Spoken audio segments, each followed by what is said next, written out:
Coming on to see you on the other side live today. And we are here talking with someone that we have talked about, monsters, real life superheroes, doomsday preppers, the apocalypse, and a whole lot more. Wendy and I are joined by Tea Krulos, paranormal author and director of the Milwaukee Paranormal Conference, coming at us from Milwaukee. How you doing today, Tea? Hey, I'm great. Thanks for having me back again. Congratulations. Yes, on the new book. Congratulations on the new book. Thank you. Yeah, very exciting. And so, I think we should jump in right away and talk about what American. First of all, why am I dressed up in this getup? I got my freedom neckerchief on. I got my freedom mask, ready to go at any time. And I got my GI Joe. Phantom Patriot mask. Right. It's for the Phantom Patriot. And we should, just to kind of get a little bit into the background of who the Phantom Patriot was and what American Madness is about. I remember like reading about his arrest because I was into this kind of stuff in Bohemian Grove and everything back in the day. And for people who may not be as familiar with it, let's get a little background on that, T. Sure. Well, it's where it all starts. So what happened was in 2010, I'm working on my first book, Heroes in the Night, which I talked to you guys about on one of your episodes. And one morning I get this message from a guy I had never heard of. And he said, my name's Richard McCaslin, and I used to be a real-life superhero. So I guess I should explain that too. Real-life superheroes are this small but interesting subculture of people who adopt their own superhero personas, and they actually go out in the streets and try to fight crime, or they do charitable events, stuff like that. So I was like, oh, okay, this guy's saying he used to be a real-life superhero. And then he talks about raiding a place called the Bohemian Grove. And I had never heard of this place before. And he said, yeah, I went in there as my superhero alter ego, the Phantom Patriot, and I started it on fire. I was like, well, this story is really weird already. Yeah. So I was like, what is he talking about? And I remember this so vividly. This was a day in early October in 2010. And so I Googled Bohemian Grove, and I started seeing videos and articles pop up. And I was like, you know what? I'm going to cancel everything I had planned today, and I'm just going to sit in bed on my laptop and read about the Bohemian Grove. Fun. Which is an interesting place. Well, and the thing is, I had heard about Bohemian Grove for the first time on Coast to Coast AM. Okay. Because after Alex Jones had, broken in there kind of thing, like snuck in there, like he was featured talking about it on Coast to Coast AM. And yeah, when? Oh, go ahead. Okay. After you're done. And so he was and that was the first time I heard about it. And so this I believe it was before George Norrie was the host. So it was that like kind of middle time, but after Art Bell, where this guy named Jason Segel was the host. And I actually like Jason Segel. I thought he was a good host. But he's just like, okay, Alex, tell us about the Bohemian Grove and what's going on there. And Alex Jones, all of his red-faced madness, is like, this is the place they make all the decisions, where it all goes down, and I gotta find my way in there, and they're not gonna let me in, and I'm gonna have to fight it, and and all that kind of stuff. And I'm like, the place where they make all the decisions, like this is the end of the 90s, early 2000s. Conspiracies are still cool. And I'm like, okay, what is it? And so looking at it in 2010, when all that stuff was out on the internet, what did you find? And Wendy, what were you going to say real quick? I was just going to mention that because Scott had recently interviewed John Ronson, and he also was talking about Bohemian Grove. So that was like recently what brought it to my attention. But also, Mike, I don't think you even know about this, but I had an experience one of the times I was out in San Francisco to visit my brother. And I met a random stranger just chatting at a restaurant. And he claimed that he had a membership there. And he had all kinds of things to say about it. But basically invited the guy that I was dating at the time to go and join him there for one of their events. I was not welcome because apparently women aren't. But yeah, it's a He-Man woman haters club, like the Spanky and our gang or whatever. So yeah. So you both mentioned what's probably the two most famous pieces about the Bohemian Grove. So in the year 2000, there was a double infiltration. Okay, one party was Alex Jones. This is before he became internet famous. So this is really when he's starting to become known a little bit, and he's still mainly. He has a website because he realized the potential of the internet pretty early on. But at the time, he was also mostly doing cable access and radio. So he sneaks into the Bohemian Grove with his assistant, who has a camera hidden inside of a duffel bag. And they sort of crawl through the woods, and then they get into the Bohemian Grove, and they walk around secretly filming what's going on inside of there.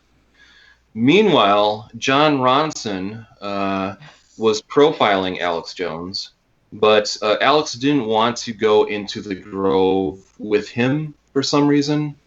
So he found someone who helped him get in, and they just simply walked through the front gate and pretended like they belonged there. Now, they're not the first journalists to sneak in there. There's actually kind of a long line in a history that I talk about in the first chapter of my book about different journalists who have snuck in there over the years. One of my favorites was I got to interview a guy named Philip Weiss, who was writing for a publication called Spy Magazine. And he actually snuck in out of the Grove for about a week. And he had some help sneaking in through a service entrance. And I love this detail. He said that he kind of would sneak in with a copy of the Wall Street Journal tucked under his arm and a martini in his hand. So he looked like he belonged there. But Alex Jones and John Ronson, Ronson wrote about this in his book, Them, Adventures with Extremists. And Alex Jones produced a low-budget documentary called Dark Secrets of the Bohemian Grove.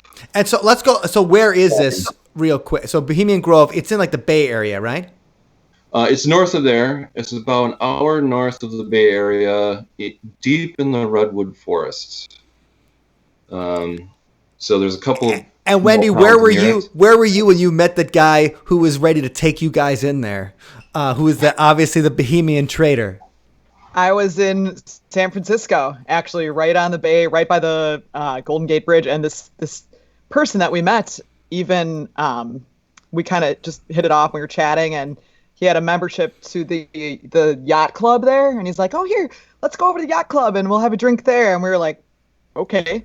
So he had some connections, but yeah, that was the very first that I had heard of this. And this was years ago. And so he was telling us about some of the things which we should share with our audience for the people who aren't aware of what exactly. That was your brush with the lizard people, Wendy. Like that was like all of a sudden the lizard people like, "Why don't you come into my lair?" It was weird. Yeah, so there's a lot of lore about the place. And this is what's very fascinating about conspiracy theory in general, I think, is that some of the stuff that you will hear about the Bohemian Grove is absolutely true, and it's been documented. So it is a club where the world's most wealthiest, powerful men have been members, including many U.S. presidents, George Bush, Jimmy Carter, Ronald Reagan, Richard Nixon, were all members. So there are a lot of powerful people hanging out there at this 2-week encampment. What really gets conspiracy theorists worked up is that they have this sort of bizarre ritual, which they've been doing for about 150 years, every July out in the Bohemian Grove. So what it is there's a 40-foot statue of an owl in the Grove, and the first night of like the summer vacation thing that they do in July, they do the ceremony where several members dress up as monks in monk robes, and they're carrying torches, and they have this very cryptic, sort of poetic ritual that they do. And there's this character called Dull Care, and it's an effigy that they bring out, and this effigy represents like all of their worldly cares and distractions. And so they burn this effigy at the foot of the 40-foot owl. And by the way, that owl for a long time was voiced by a recording of beloved news anchor Walter Cronkite. Oh my God! So they got the president there, the media's there. I mean, right? If that doesn't sound like David Icke. David Icke's right. It's all real. Like that. That doesn't feel like that. So then what? So okay. So they get the voice of Walter Cronkite, and over the owl, and they're burning this dull care in effigy. And what's that supposed to be? Motorcycle burning. That's all right. Milwaukee, right? I was gonna say it's Harley time. It's summertime. Yeah. So what is that? What is that supposed to represent? The dull care burning. This is sort of them burning this effigy and getting rid of their worldly cares and distractions, so they can party hard for a couple of weeks. There's a lot of drinking going on. They have a lot of entertainment. As far as famously known comedians and musicians perform for them because, they've got a lot of money, so they can hire whoever they want to perform there, really. And the other reason it becomes so intriguing to conspiracy theorists is that it's very secretive as far as they don't allow any media in. There are newspaper publishers and other people in media who are members, but they don't allow people to come in and record what's going on. They don't allow people to take pictures except for in their own private camp areas. So there's always been sort of this shroud of secrecy about what are all these powerful men actually doing by this secluded retreat. And so, okay, so when you think about the Bohemian Grove, then, it is this, if you are a conspiracy theorist, it's when all the powerful people and the super rich people in the world are getting together.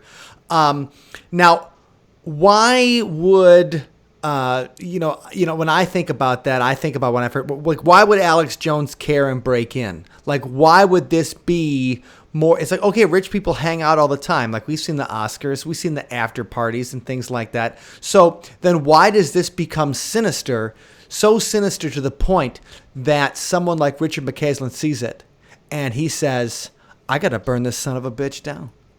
Yeah. It's because that cremation of care ceremony in front of the owl, it sort of became a rumored thing, and as it got retold from person to person, it became much more sinister than it actually is. So people start saying, hey, maybe that isn't an effigy that they're burning, maybe that's a real person. Uh-oh. And then some artwork where there's sort of a small skeleton on this painting of the cremation of care depiction. And they're like, hey, wait a minute, maybe this isn't a person, maybe this is a kid that they're sacrificing on the owl, and maybe the owl is Moloch. That's what it represents. And so they're performing this satanic, Luciferian mystery ritual where they're actually sacrificing and killing people. And then some of the more extreme conspiracies also say that they have like a secret sex dungeon inside of the Bohemian Grove, and that it's a place where... So you should be glad you didn't go, Wendy. Right? Nice. No women allowed, so... Right, so who knows what happened. Right, that secret sex dungeon. So this, all of a sudden, this goes right into this whole idea that the people, the elites, are not just rich and arrogant and conspiratorial, but the elites are actually satanic in nature, and that so it's they're evil, and so when you think about anti-conspiracy and stuff like, you also think about the 90s and stuff, like when these conspiracies were developing, we're coming off the Satanic Panic, and there were videos made that like law enforcement people saw and were watching and stuff that were saying that you never know when you're going to find satanic ritual abuse. And it could be doctors in your town. It could be priests in your town, because there's a kind of an anti-Catholic bent to that too, which obviously we found out with the priests that there was a cover-up going on, but it was more about like the sex dungeon stuff than it was about satanic ritual abuse.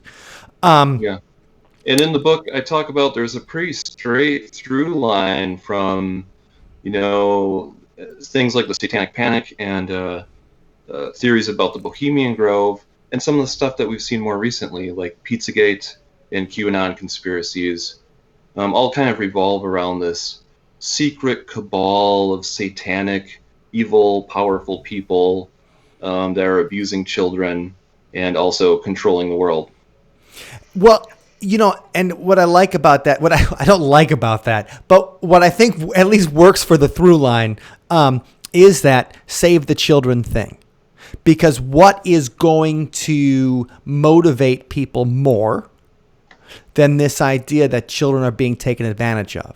So, when Richard emails you in 2010, he doesn't see, he's like, I'm a guy that is a real life superhero. Just I dress up in this character. I dream of saving people's lives.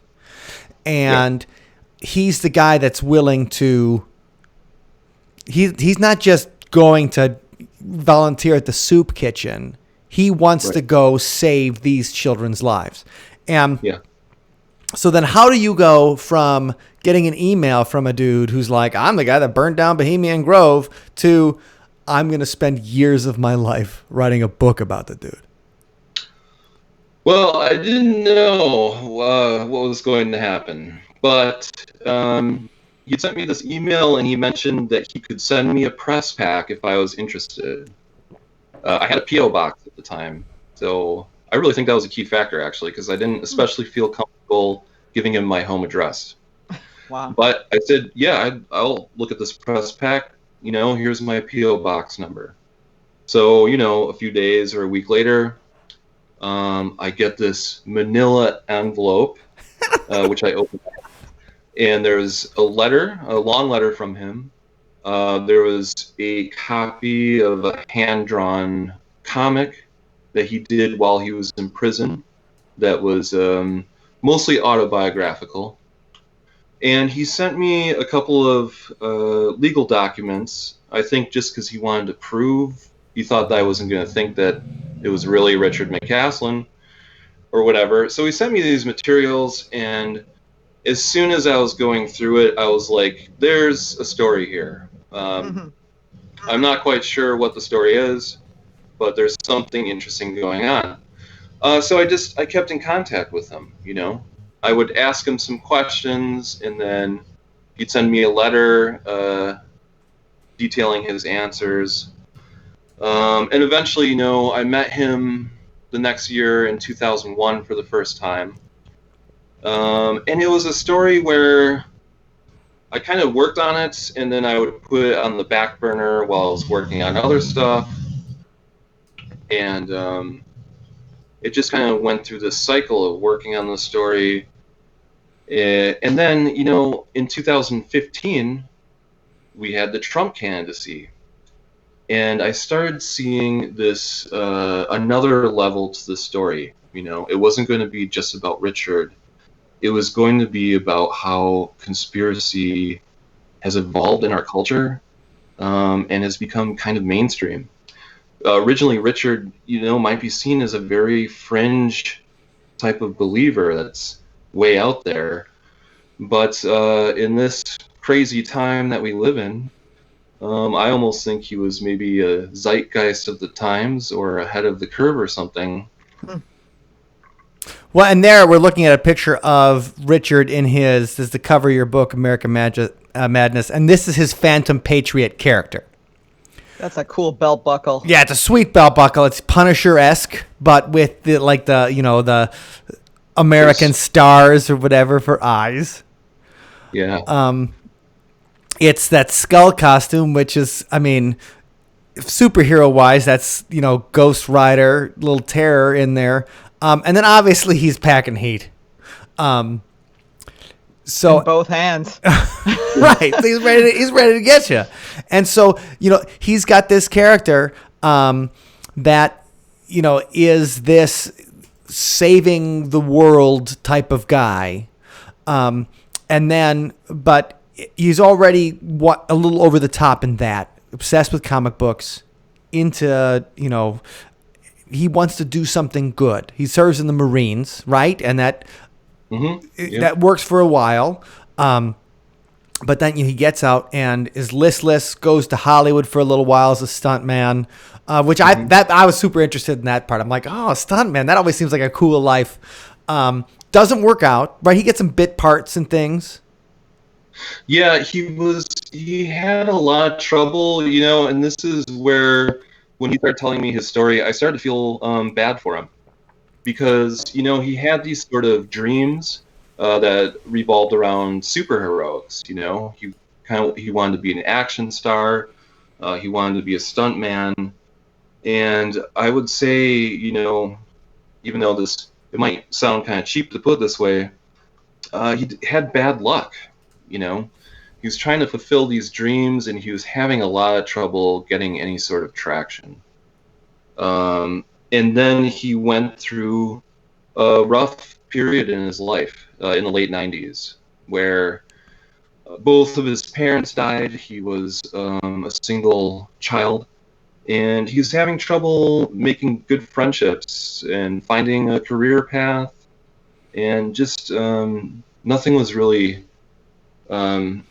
hitting for him. And I think that he was vulnerable because of this, and this is when he started listening to Alex Jones. And I mean, obviously Alex Jones is probably our modern greatest example of a successful conspiracy theorist, because he is rich. He made a lot of money. You think about the conspiracy theory guys that, okay, some of them make a few bucks or whatever, or that they're just scrapping out a living with their typewriter. But prisonplanet.com is a huge thing, or, it may be a little bit different now, but it's still a huge thing. And he's still a major figure in the scene. And in the 90s, I remember, I was into conspiracy theories, right? I was like, yeah, there's something in Roswell. There's something, Area 51's going to happen. I talked about the Hillary Clinton body count. Ever since Vince Foster, when they said that Vince Foster died, I'm like, yeah, that was probably Smiling Bill or Slick Willie, or whatever. I just, and you're just watching it. You're like, okay. And I'm listening to Coast. And Art Bell was a lot more, Art Bell judged people. He didn't really judge people, but he let them kind of sputter out. So he would let a conspiracy guy come in until he talked to you, like, okay, this is probably BS. Where I feel that George Norrie is a little more, you talk about birtherism, this idea that Obama was not really born in the United States because they never had his Hawaii birth certificate, kind of thing in the book. And that's a thing that conspiracy theorists latched onto. That's something that Trump, President Trump latched onto early. And George Norrie featured birthers at least 3 or 4 times in the first 3 months of the Obama's presidency. So it felt like, okay, well, George is interested in it. Maybe there's something to it. And there's that patina of mainstream acceptance that obviously Midnight and Coast to Coast AM doesn't feel like the mainstream. But when you have 2 million listeners, it certainly is some kind of mainstream, right? Compared to a website. Sure. And so when I think about conspiracy theories, so what's the conspiracy theory that you guys feel is you kind of believe? What's your gateway conspiracy theory? Because when we talk about the levels of these things, we talk, obviously there's guys like Richard who are I'm going to go burn down Bohemian Grove. I got to go save the world. Comparative to other conspiracy, so what's one that you guys might feel is reasonable that you might kind of believe? T, let's start with our guest today. T, which one might you actually be like, okay, maybe? Well, I'll mention a couple. So first, as I mentioned in the introduction to my book, when I was a teen, I was way into UFO stuff. So I'm agreeing with you there, where a lot of those cases seem compelling, and there at least was some sort of evidence being presented. It wasn't pulled out of nowhere. And the thing about conspiracy theories too is sometimes they're only conspiracy theories until they're proven. So I give a lot of examples in my book about programs like MK Ultra, which was a government brainwashing program, and that turned out to not be a conspiracy. It was a true thing. So I think, especially with some of the exciting UFO news we've seen recently, I think, there might be something to UFOs.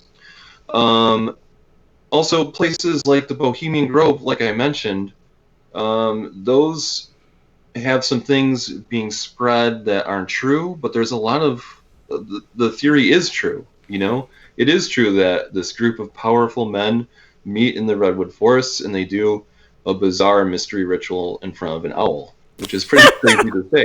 Yeah, right. But like Richard Nixon. Like, what's Richard Nixon doing? Like, oh, all right, the owl's coming. He's probably, Right. he's drunk. So, the Bohemian Grove is true. There's a place, I don't think that they are sacrificing live children there. But, so I would say that UFOs. And other conspiracies, like the JFK assassination, I've been interested in. I don't necessarily believe one theory or another, but I at least am interested in those theories because there's some sort of thought process behind them. All right. Wendy, what's your gateway conspiracy theory? What's one that you're like, okay, I might buy a little bit? I don't know. I have to sort of piggyback on T's UFO stuff just because there's so many unknowns and there's so many, closed case files that we're aware of but we don't get to see. So I could dip my toesies into that water, but if I could just talk about my favorite conspiracy theories, maybe. Sure. Like anything involving Elvis or someone of his ilk, like being still alive and not actually dead. Yeah. Good one, classic. I just love that. I love the concept that he's just living out life, peacefully, like The king couldn't handle it. The king could not handle it. retired, fishing Right. every day. I don't know. Nobody wants to think that the king died in the pot either. Like the king around, like, know. that Elvis. I This, know. well, so the one, What about you, Mike? the one that is probably the most out of character for me is, was actually brought up to me by my fourth grade teacher. So what Mrs. Mulata said one time, she just kind of goes off on this, like right before recess. This is before the noon long recess. We could have a whole game of kickball, you know what I mean? And so she goes in and says, we're talking a little bit about Pearl Harbor. And she's like, well, they knew about Pearl Harbor before it happened. Oh, sure. And I'm like, what? I'm 11 years old. And I'm just like, what are you talking about? Your little mind got blown. Boom. And I'm like, what's going on? And she goes in and she's like, okay. And so she's like, well, whoever wants to stand at recess, we can talk about this. And so I stayed in the whole recess. You sacrificed And then everybody, recess. I sacrificed kickball That's for hearing about this. And then, we talk about Amelia Earhart and like the code, like the code breaking and stuff, like the reasons that they would have done it, like that they would have known about Pearl Harbor before it happened. But maybe they thought, okay, let's let a Japanese attack happen.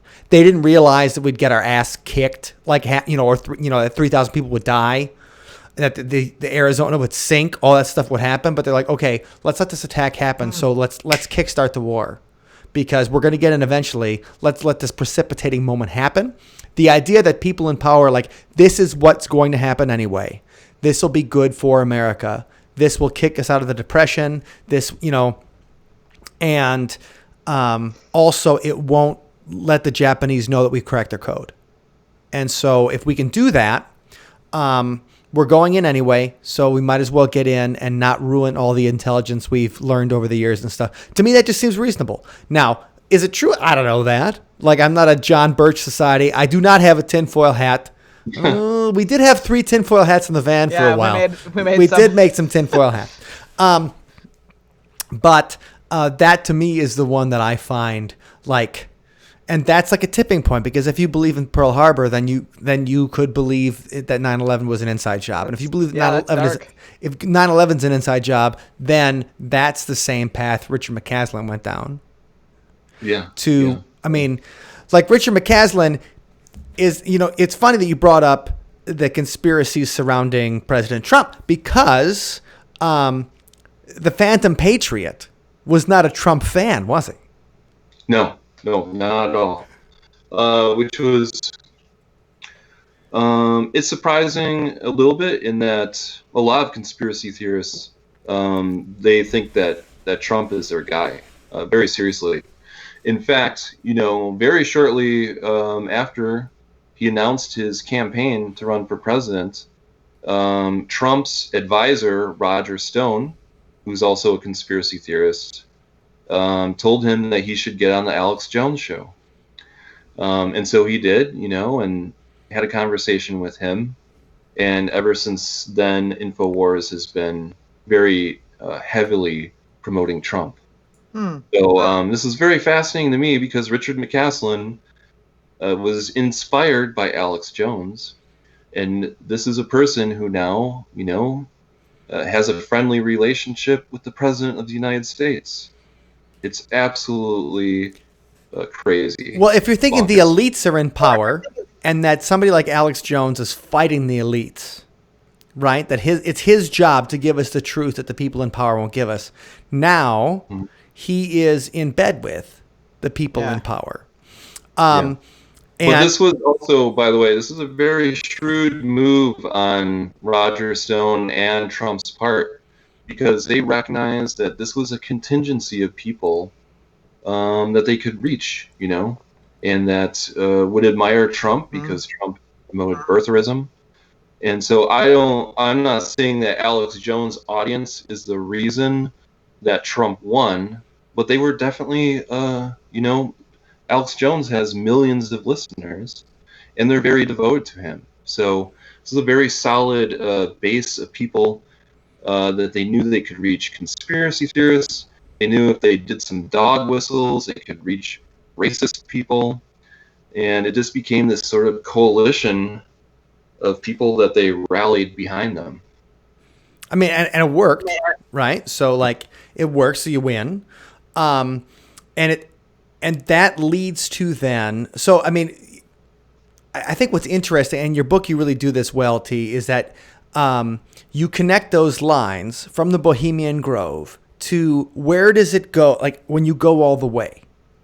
And I've seen people in my family go all the way from Alex Jones to, what do you think about we faked the moon landing and the earth is flat? Right. Yeah. Right. And I've just seen that, like, I've seen the through line and connecting that. And you're like, hold on a second. It's one thing to think that the elites, because that's something that seems it can unify both sides. It's the left and the right. That's Bernie Sanders, eat the rich. At the same time, David Icke and the lizards. I mean, David Icke gets a touch anti-Semitic in there. But like that's that idea that there's this elite around us, and they are whether it's going to be capitalists or the government or whatever, they're going to be using people, and so that can connect people. But then getting to ride the train to I don't think that NASA is telling the truth. That is like that. You watch that happen, and where do you think? I know you talked to a psychiatrist. Not sure if it's psychologist or psychiatrist. I know it's a different thing, so I don't want to get those too mixed up. But that's why I wanted to talk about gateway conspiracies, because if you kind of get in for the penny and then you go in for the pound. You're like, yes, the government is lying to us. To, I don't think that space exists. How do you like when you were talking and researching the psychology of conspiracy theory, what was, what were the personality types, or what was some of the kind of psychology that starts with something you think could be reasonable and ends with something that is probably not reasonable? Yeah. Well, I mean, I think a lot of people get hooked on charismatic people that are able to make their argument, even if it is outlandish. So, Richard told me that he liked Jones, Alex Jones, because he thought he was a truth seeker. And he was very in your face and kind of fearless. He would sneak into the Bohemian Grove. He did the style of ambush journalism a lot, where he'll just sort of, see a politician walking down the street and he'll run up to him and stick a microphone in his face and start asking him questions. So I think a lot of people probably are introduced to a media person like Alex Jones that they might not believe him at first, but the more they listen to him, the more they're sort of jiving with what the guy is saying. I mean, I don't really believe the conspiracies about 9/11, but I can see why people would think that, right? Because they'll find some things that are very suspicious looking. What about Building 7? How did it collapse by itself? What about Building 7? Right. Right. I've Well, thought it. but I've thought it. they find a question or something like that that kind of hooks them. Another thing I really want to mention is I'll tell you who a huge, huge culprit is right now is YouTube. So I went to a flat Earth conference for part of my adventures here, and I found a study that they had done a survey, and they found that almost 100% of flat earthers got hooked on the idea through YouTube. Wow. They were watching a video about something else that was kind of conspiracy related, and YouTube pushed these videos like, "Oh, you're interested in that? Maybe you'll be interested in this." But yeah, that study was like almost every participant said YouTube. The only person who said that he hadn't got hooked on it through YouTube was because his daughter and her boyfriend had seen it on YouTube and told him about it. Jeez. So really pretty much 100%. Now YouTube is starting to address that. A lot of social media platforms have been trying to crack down on flat Earth or anti-vax, or they'll ban Alex Jones or something like that. But in most of those cases, it comes too little, too late, because by the time they get around to putting the fire out, it's already caused this movement or group of people who have connected. And this idea, though, that people, when they get into these kind of theories and they go in, and especially somebody like Richard McCaslin, the Phantom Patriot, he gets into it and starts reading all the books. In fact, I was just listening to a Joe Rogan podcast today with Tim Dillon, and they mentioned Beyond the Pale Horse. And they're just talking about it like, oh yeah, Beyond the Pale Horse. Like, it's a really good book until like all of a sudden all of a sudden he mentions a base on the moon. And I'm like, what? No base on the moon. And you're sitting there going, like, this is a podcast that 10 million people are going to listen to this week. And even though they did question Beyond the Pale Horse as the veracity of it, they also just threw it out there. So you can imagine if I was like, oh, I just read about Beyond the Pale Horse in T's book, and I'd heard of it before. And this is a big book. Audience. This is a book by Jim Cooper, right? And it's William Cooper, and it's a seminal work in the conspiracy world. And it just gets thrown out there. You think that maybe there's maybe 2 million people that they've heard about this the first time today or whenever that podcast came out. And then they might look it up and they might watch people on YouTube go through it. And extreme personalities, when they get extreme beliefs or, presented with information like that, they can become dangerous, as we've seen. You talk about the guy that broke into that pizza place in Washington D.C. and he was gonna save the kids in the basement, the Pizzagate Yeah. conspiracy, or Yeah. Richard McCaslin going to Bohemian Grove because he thought he might find people in the sex dungeon and free them. Yeah. That was something, and my publisher was really great because I pitched the book to them, and it was mostly about Richard. But they suggested that I try to kind of tie in the second part of the subtitle here, how the conspiracy theories hijacked American consciousness, and try to explore some other stories similar to Richard. So Richard raided the Bohemian Grove, hoping to save children that he thought were going to be locked up there. And then, yeah, you see this story kind of repeat itself many times after that. And often it was someone who was inspired by Alex Jones or InfoWars, or in some cases, people like Glenn Beck or, other personalities like that. And the Pizzagate, when that happened, it was just so astounding to me because it was so similar to Richard's story, right? Richard did his raid in 2002. Pizzagate happened in 2016. And here is a guy with the same motive. He's a and this is worth noting too, Richard was not a conspiracy theorist for a long time before his raid. He saw this documentary by Alex Jones, and then that was kind of it. And the Pizzagate guy, same thing. He saw a video on InfoWars, and that inspired him to take action because he was very upset at the thought of these children being stored away as slaves. So, Right. I mean, it's not just that. Like, it- when you hear about children being saved as sex slaves for John Podesta's, Right. I mean, you guys have seen what John Podesta looks like. He's got he's got some kind of crazy libido for kids. Anyway, gross enough, John Podesta. But just that this idea has that he's got this unquenchable thirst for pedophilia. And you see that, and you don't do anything about it, and you have a location for it. Right. Guys who are extreme altruists, why wouldn't they? Why would you let injustice happen? Right. And Pizzagate was just even more ridiculous because it was constructed through Podesta's emails where he talked about how he liked pizza, and people interpreted that as a code. So, Edward Welch was the name of the guy who raided the Comet Ping Pong Pizzeria. And very similar to Richard, he entered there and he found nothing was going on.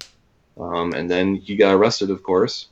But I think in both those cases, those guys, they weren't like a mass shooter, They didn't want to go into a place and just shoot random people up. They had that very, as you said, altruistic mission where they wanted to save the children because they had heard something online. And so T, you go out and you stay at Richard's place. First of all, Richard moves to Pahrump, Nevada, home of Art Bell, the Kingdom of Nye, the Kingdom of Nye, baby. And so Richard moves out there at a certain point. You go out there twice. You join him in front of the Bohemian Club, and that's in San Francisco, right? Yes. So the Bohemian Club is the name of the organization that owns the Bohemian Grove. And the Bohemian Club has this big red brick clubhouse in downtown San Francisco. So on the 10th anniversary of Richard's raid to the Grove, he decided that he wanted to have a peaceful protest in front of the Bohemian Clubhouse in San Francisco. So I met him out there, and he gave a little speech, and you're part of it too, man. Like, don't you deliver part of this? Like, you do an introduction and stuff like that. Like, T joins in. Yes. Last minute, he was like, "Hey, I need you to introduce me." I was like, "Okay." So I kind of stepped in front of the camera, and I was like, "Hey, my name's T. I'm here in San Francisco. Surprise!" And Richard was about to give a speech. So I liked being there, and I had actually been hopeful that him doing this would kind of get this out of his system. And I think it did momentarily, but he just couldn't shake the path that he was on. But so the thing is, so you're staying at this guy's house. When you're in San Francisco, did you guys like stay in a hotel room together? Like, was he like, oh yeah, use the, he's like, you can bunk on the couch or something? No, he had a hotel room, and I actually have some friends out there, so I crashed on their couch. All right, so you didn't have. But the reason I'm asking is because someone who is someone who is a convicted arsonist, a felon, right? Someone who, and like, he loses some of his sympathy points with his obsession with a country singer, and it's worth. I don't want to spoil too much of the book because the story is long. It's sympathetic. He's a human, so he's got plenty of great points and plenty of bad points, like all of us. Yeah, absolutely. Except I never started any shit on fire. But right. But the thing is that urge to save people we've all felt. And were you ever like, what am I doing? Like, I'm staying at this guy's house. I'm in the middle of Pahrump, Nevada, and Pahrump feels like a place where if things go wrong, you gonna die. Stuff goes down. Yeah, dude, you're in Pahrump. Very weird little desert town. I actually had a lot of fun writing the intro to that chapter, which is titled "Where the Heck is Pahrump?" I wrote about some of the interesting characters that lived there over the years. And then I stayed at Richard's house. No, I wasn't really afraid of him. I think that altruism, didn't make him really a threat, in my opinion. He had this moral code where, he believed in good and evil. So, I guess I was hoping that he would think that randomly killing me would be an act of evil. I think I had good communication with him for the most part. There was a couple times where he got angry or irritated with me. But overall, I was trying to be pretty honest with him about who I was and what I was doing. So I guess maybe in the back of my mind, I realized that a person like this could, snap or something like that. But I wasn't too worried about it. I actually, when I was younger, I used to hang out with some people who were more violent than Richard was. So I don't know. Maybe I should have. So you were prepared. Okay, no, it's okay. Like, Wendy and I have been in a band for 25 years. Like, we've slept on some floors that were bad ideas.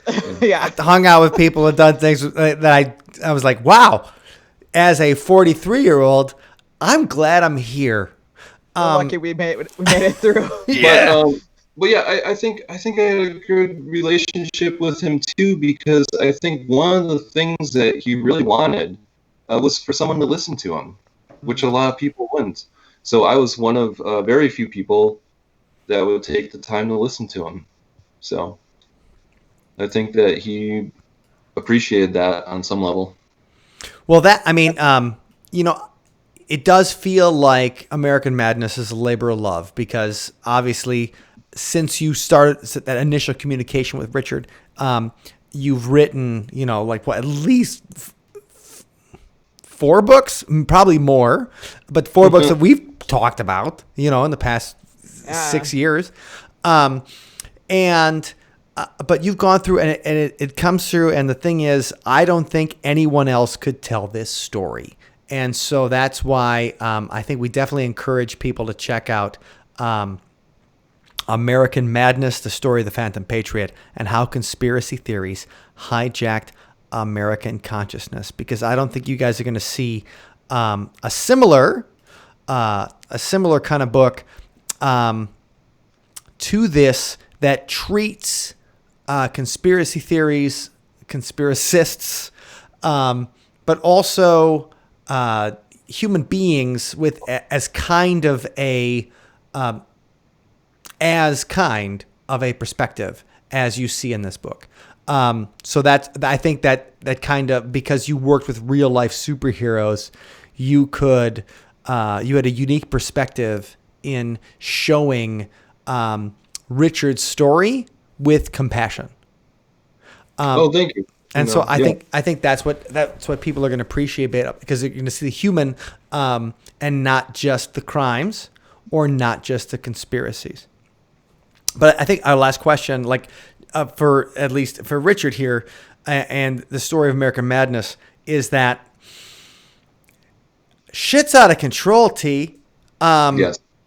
We have open QAnons, and you talk about QAnon in the book, supporter running for Congress. I've had friends of mine today putting pictures up of Hartford, Wisconsin, this post office, like all these post office boxes, these postal boxes, all in, saying that the that the post boxes are being removed on purpose. We are living in conspiracy world. Yes. If we're on a conspiracy planet. And so I'm just kind of, where does it go from here? Yeah. Well, here's the funny thing. I wrapped up my draft of the book in December and sent it in to my publisher so that they could start editing it. And I turned it in and I was like, gee, I hope that there might be a couple of conspiracy stories in 2020 that I might be able to talk about that's topical when my book comes out. Well, that turned out to not be a problem at all. Right. We are just getting pummeled by a tidal wave of conspiracy theory and misinformation. And a lot of people that you'll read about in American Madness, Roger Stone, Alex Jones, QAnon, anti-vaxxers, David Icke, they've all been in the news in the last couple of months because, this is just a field day for them. And it's very frightening. I don't really know what the answer is, but we need to have some mandatory media literacy classes, I think, because I see so much this total trash conspiracy being passed around about the pandemic, about, just Trump was recently reviving his birtherism, talking about Kamala Harris, and then, as you mentioned, the QAnon candidates. So Marjorie Greene won in Georgia, and unless there's a miracle, she's going to be elected November 3rd because she's in a deep red district. But there's also about 18 other QAnon candidates running around the country, some who don't have a chance, but there's a couple other ones where it looks like they might be able to get in too.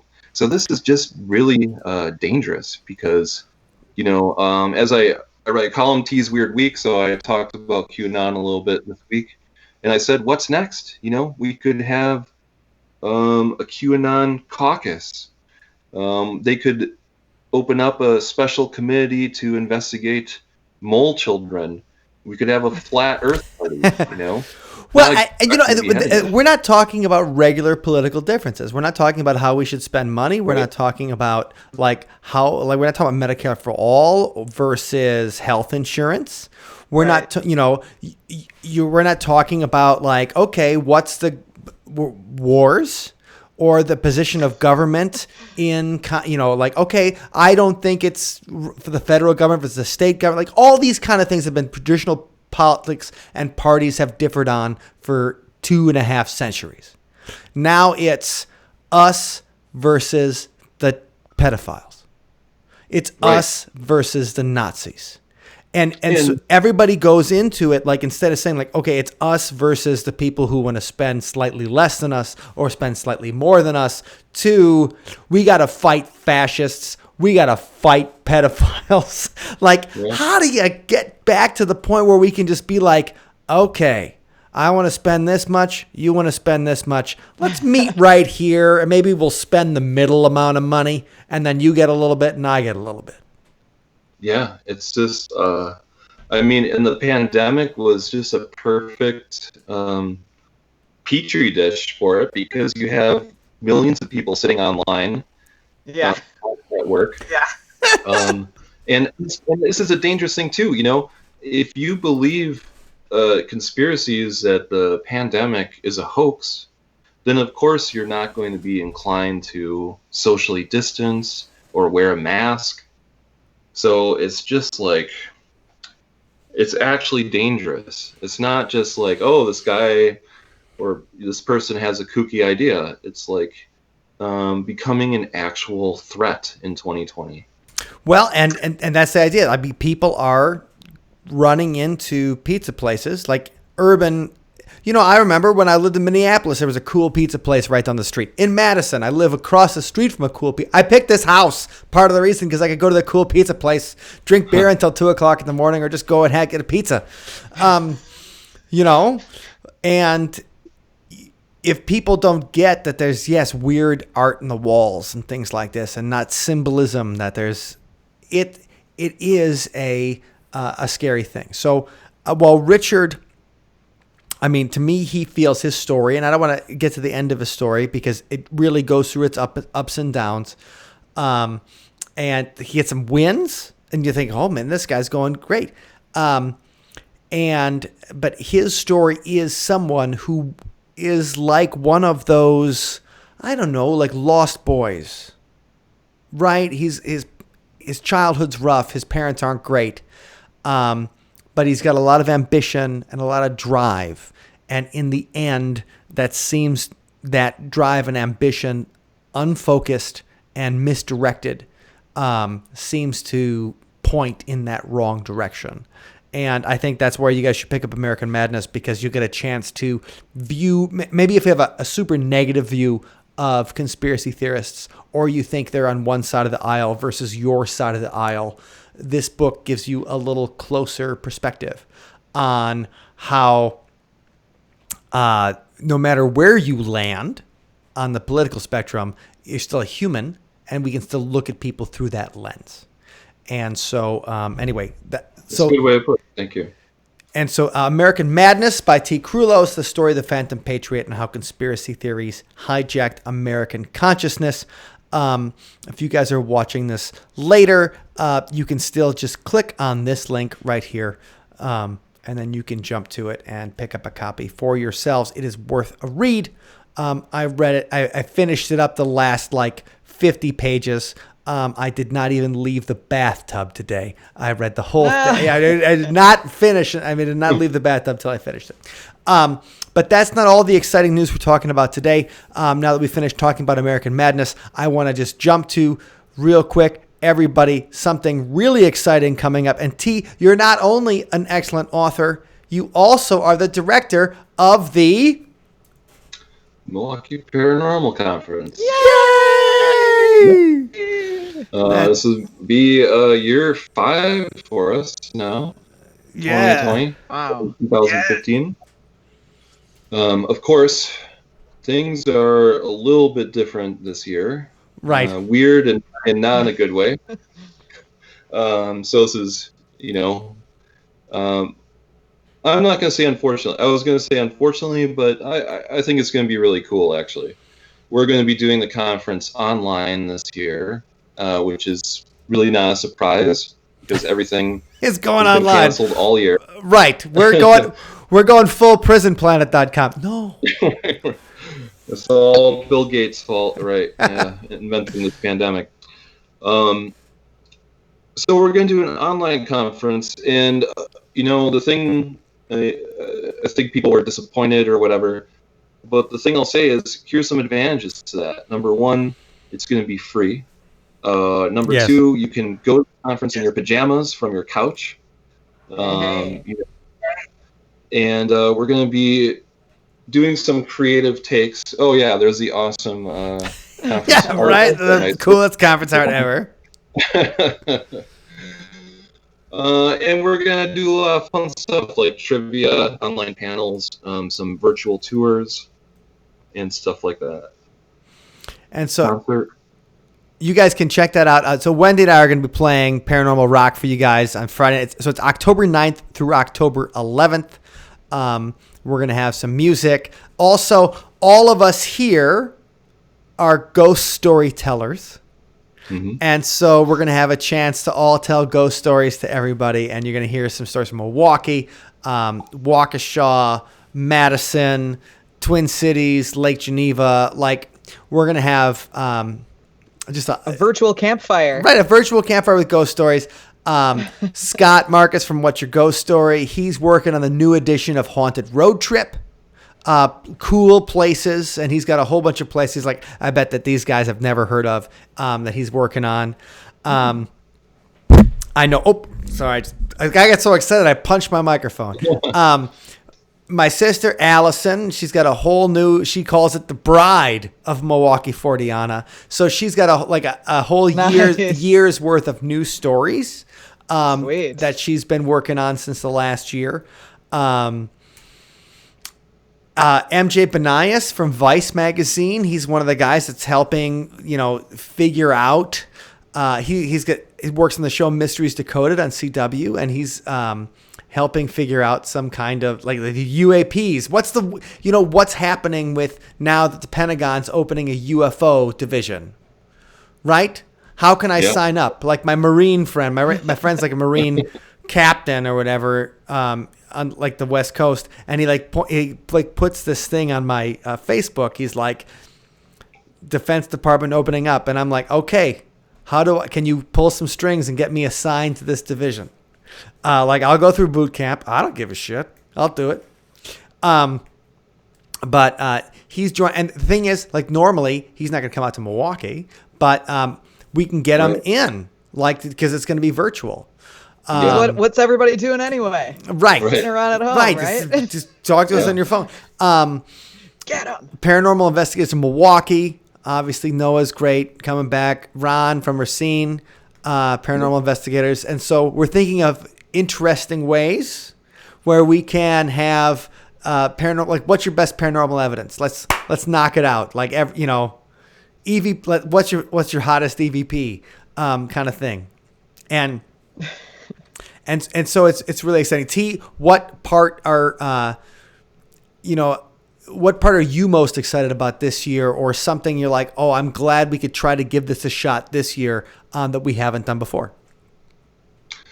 A couple of new people. My friend Heidi said she's going to do a Ghost Story Happy Hour. Awesome. She's a really good storyteller. My friend Kelly Teague is going to lead a session called the Pop-Up Death Cafe. Whoa. And it's sort of a discussion group where people can just talk about anything related to death, which is, kind of considered to be taboo in our culture. So this gives people a place to just, ask questions and talk to each other. And Kelly works at a funeral home too, right? So she walks the walk. Yeah. Like she has to talk to regular people about their families passing, the most important people in their life, moving on. And I was thinking about this weekend, to tell you the truth, because I was talking to some people about funerals in the 20th century. Because I remember my mother would tell me about how funerals used to be in the parlor room or whatever of their house, and she said when she was a kid back in the 1940s in the south side of Milwaukee, the body would just lay in the main room for 3 days while people would come and visit, and that used to scare the shit out of her because she's like, oh my God, there's a dead body in this room, and used to freak around. And now we're so separated from it. Yeah. So I think it's great, and it's those are things that you can do as sort of an online thing. Have a discussion group, have a special guest from out of state, like you said. The thing I'm looking forward to the most, though, I think, is not having to physically run from room to room around the center, trying to troubleshoot or find people or answer questions. Well, we have to say that your conference has been one of our favorites over the years, and we've been to a lot of them, T. So you do a great job, and we always have good time. And we thank you for because I know it is really stressful for you, but you pull it off, and it's always been so much fun. We always look forward to it. So we will look forward to this one too. Right, and the big thing is it's free. Yeah. MilwaukeeParacon.com/register has all your information. Jump on, just sign up. We have a bunch of speakers listed up there, from me, T, Wendy, Allison, my sister, Scott, Wendy's fiance. Yes, the usual suspects are going to be there, but there's going to be a lot of cool people and a lot of interesting, very obviously Milwaukee-centric places that if you're interested in southeastern Wisconsin, you're going to learn a lot and have a lot of fun. But it's a very good crew of people. Yeah, and so, but we just want to encourage everybody to check it out, because the thing is, October 9th through 11th, there's going to be a reason for you to hang out in front. So the thing is, if you're looking to decrease your screen time, save it for the 16th. There you go. Right. Go outside and get your fresh air now. You know, and one of the Return to Wild Kent Mountain. Linda Godfrey was working on a film. So she's taken the year off for health reasons. So she's kind of like not doing. But her son Noah, the director of Return to Wild Kent Mountain, is going to be involved, working on some more paranormal films and stuff like that on Sunday. But this idea of music and art, trivia, happy hour, Friday night, paranormal discussions with people as from people as interesting as T, talking conspiracy theories and American madness. Our friend Melinda Mitchell to talk about her Museum of Mortality that she's been working on. To probably one of the few real parapsychologists in the United States. Brandon Masulo is going to come on from Haunted Theories, and he studied at the University of Edinburgh. Really, there's like probably less than a dozen parapsychologists in the United States who have studied it at a college level, and so there's a whole bunch of exciting things happening on Saturday, and then Sunday is going to be films, tours, and more fun. So if you're on the intellectual side of paranormal, Saturday is going to get you're going to get off on that. If you like music and fun, Friday night is the time to bring a glass and have a good time. And then Sunday is a chance to explore some spaces that you might not have a chance. And it's going to be a lot more fun than watching people do it on YouTube, because you're going to be able to ask questions while they're doing it. So MilwaukeeParacon.com/register. If you guys like the kind of stuff that Wendy and I are doing every week, Patreon.com/sunspotmusic is the place that you guys can go to for that. And of course, all the Patreons, we're going to give you backstage access to the Milwaukee Paracon, even though backstage might just be like an extra camera over here. But it's still going to be, the thing is, it's all part of the fun. And so, anyway, make sure you guys sign up for that. It's free. And in October, so if you want to get some ammunition for Halloween, the full clip is going to be at the Milwaukee Paracon. T, if people want to find out a little more about you or anything like that, where's the best place they can go so they can get the full Tea Krulos experience? Yeah, my website is teakrulos.com. That's just my name, TEAKRULOS.com. And if you go there, you'll find that I have a tab set up for each one of the books that I've written. And I also write a weekly column called T's Weird Week, which is every Thursday or Friday. And I talk about some kind of random things. I've been talking about conspiracy theory a lot in the column, of course, leading up to my book. But I'll also talk about some other random subjects. But teakrulos.com is where you can find out more about me and my books. Fantastic. All right. Well, thank you so much for joining us tonight, T. Thank you. Always great to be here. Oh, man. And then Sunspot will be back on Thursday night for Thirsty Thursday with some music and videos and conversation for you. Next week, we're going to be moving Paranormal Tuesday to make sure it's going to be Paranormal Thursday. And next week we'll be joined by Josh Cutchin to talk about his new book on Bigfoot. And then it's going to be Thirsty Tuesday. So when you go to Woodman's this week and stock up your fridge, that's the day to do it. And if you're looking for something to do tomorrow night, check out What's Your Ghost Story on Facebook. Gotta give a plug for Scott's weekly live paranormal chat that he does. It's at 8:00 p.m. on Wednesdays. So I'll be watching and chatting with folks in there, and recommend it. Fantastic. So we've got paranormal and fun for you every night of the week. You guys have a great night. Thank you, T. Thank you, everybody who watched. And we'll see you all Thank you. on the other side.